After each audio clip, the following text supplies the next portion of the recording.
Welcome to another edition of Carnivore Bites. I'm your host, Jeff Sherman, along with the esteemed Dr. Eric Lopkin. And Dr. Lopkin, as only you can do, I think you summarized today's events as... As today is Inauguration Day and the coup is complete. 4 years of lies, deception, fraud. The Democrats have taken full control of the government. And it really just is horrifying how many people are in denial about what they've done. And worse, how many people are cheering the way that they did it. I couldn't agree more. Sometimes in life, though, be careful what you wish for. The ball's now in their court.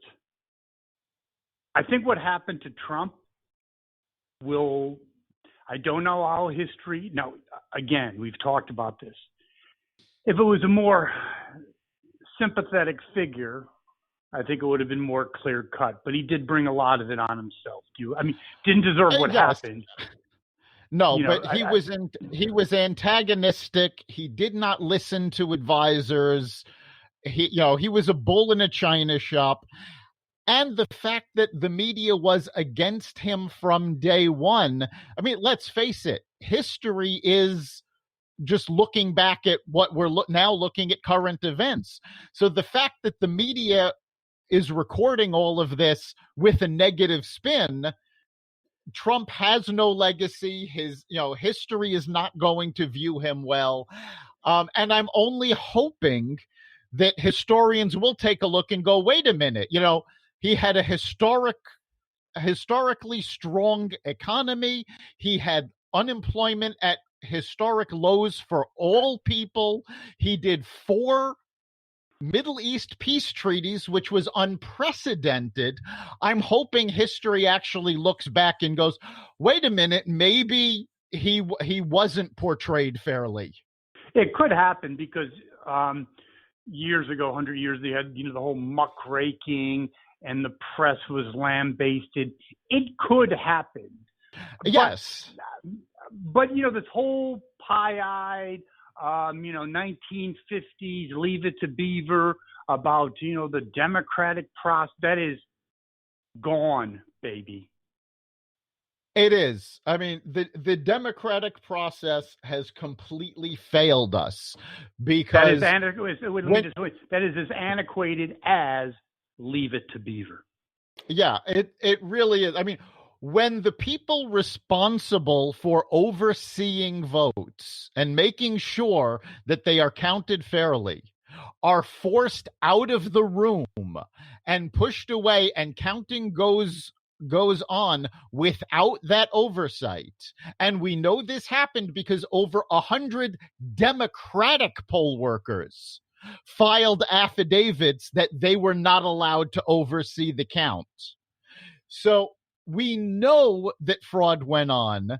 Again, unfortunately, knowing it and being able to prove it in a court of law are two different things. But now we have to move forward. And unfortunately, we have to make sure things don't get worse. I don't see. I'm the eternal pessimist. Between sometimes, I am an historian though, and it's like everything else. We've already, how do you say, pushed the envelope. Like, in other words, what was beyond belief is now every day. So we were already here. If that makes any sense to you. Right. What transpired over the last 4 years. So I think impeachment's going to be something, Nixon, you could debate, yes or no, but, quasi-crimes were committed. Impeachment is a bad joke. Because yes, exactly. He's already out of office, so they can't actually do anything. And constitutional lawyers, liberal Democrats have come out and said that there is not evidence to go after Trump in a court of law. They don't have that. They can impeach him because they're doing it without evidence. But in court, they would be laughed out. Okay, but hasn't the president already been set that Republicans and Democrats, because it works both ways, the president's already been set that you don't like a president, if you look hard enough, you can impeach a ham sandwich. Yeah, that's what the Democrats showed. And unfortunately, well, I mean, right now the Republicans don't have the votes in either the House or the Senate to pull anything like that. And I am sincerely hoping that none of them get the idea to try, because it was a bad idea when the Democrats did it. It's a worse idea if the Republicans try to go after Biden that way, because the only thing worse than a Biden presidency at this point would be a Harris presidency. Okay, let's talk about going forward. Let's be a little optimistic. If you are conservative, for our listeners, I believe you own it now, not you, Dr. Lopkin. The Democrats are great at manipulating democracy and working around the fringes. They've done that for years. Governing, that's a different story. My gut feeling, and you don't have to be a genius to figure this one out, Biden falls flat on it. He's embarrassed on the world stage, and you can't hide in your basement when you're the president. You can hide, but you can't hide forever. His presidency fails, and I think there's a red wave 2 years from now unless something bizarre happens.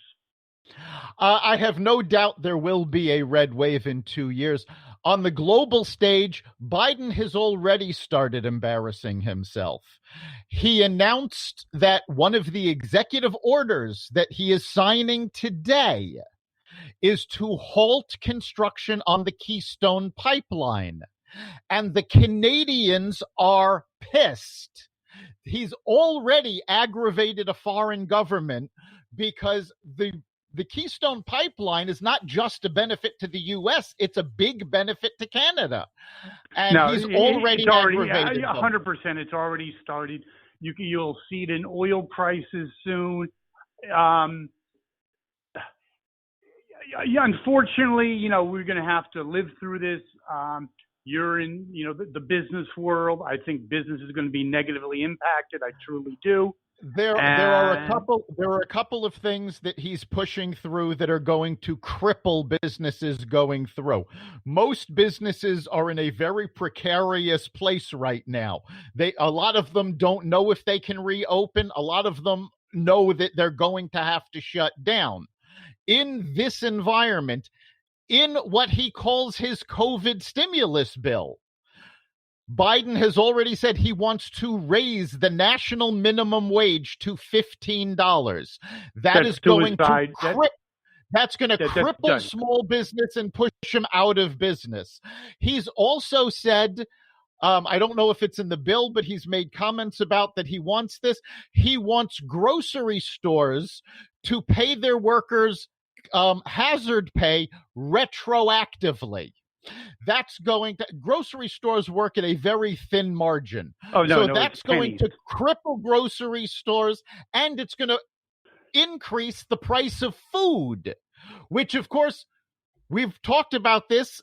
The most recent numbers I have are only from November, but 15 million people every month are saying they don't have enough food to get through the month, and he's going to raise the prices on food.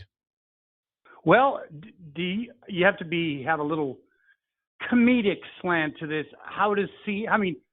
You can't lie forever.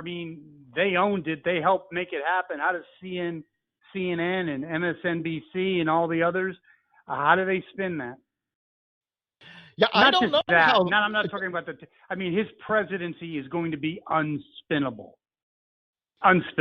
Sorry, unspinnable. It really is. I don't know how they're going to manage to spin this.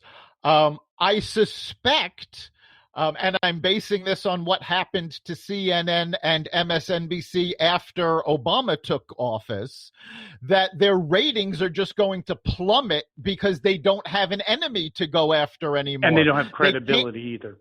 Right. They can't go after the Biden administration because they helped prop him up. So I suspect their ratings are going to plummet.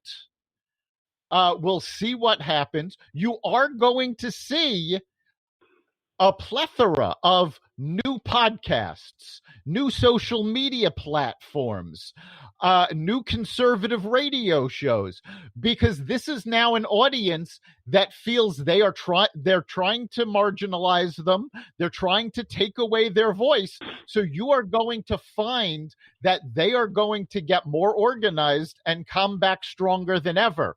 My fear, I have talked to some people around the country, and once you leave the coasts, the anger is palpable.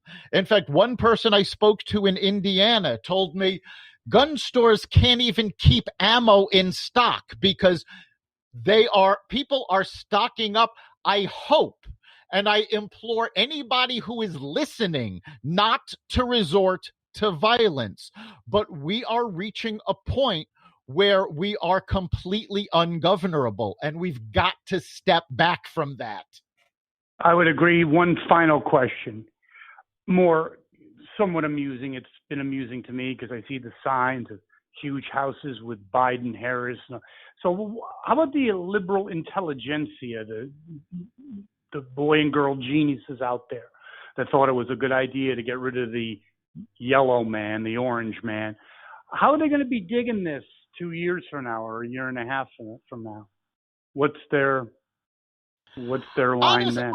Honestly, I think they'll be fine with it because the liberal intelligentsia has shown an incredible potential for ignoring what's actually going on, putting blinders on, and just pretending that their viewpoint works.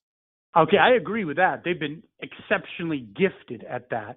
But when your job is in jeopardy because the company's not hiring, when your 401k is going on the crapper, those are things. I always think the liberal intelligentsia is great when it doesn't affect them. Okay? When it affects them, then that's a whole different story. This will eventually affect them. Well, again, I tend to think of the liberal intelligentsia as higher education, which I'm just talking about all the geniuses in like the affluent towns, Farmington, West Hartford, Avon, all the above, who thought they were so enlightened, so erudite to be voting against the mean old orange man, and now they're going to be living with it. But you have to remember, to them, they're not going to be affected that much because they've already been living in incredibly liberal blue states. So the disaster is already among them, and they've ignored it. Well, I differ a little bit on that. I think, when you live in, let's say, a Connecticut or New York, you're impacted by the policies of your blue state.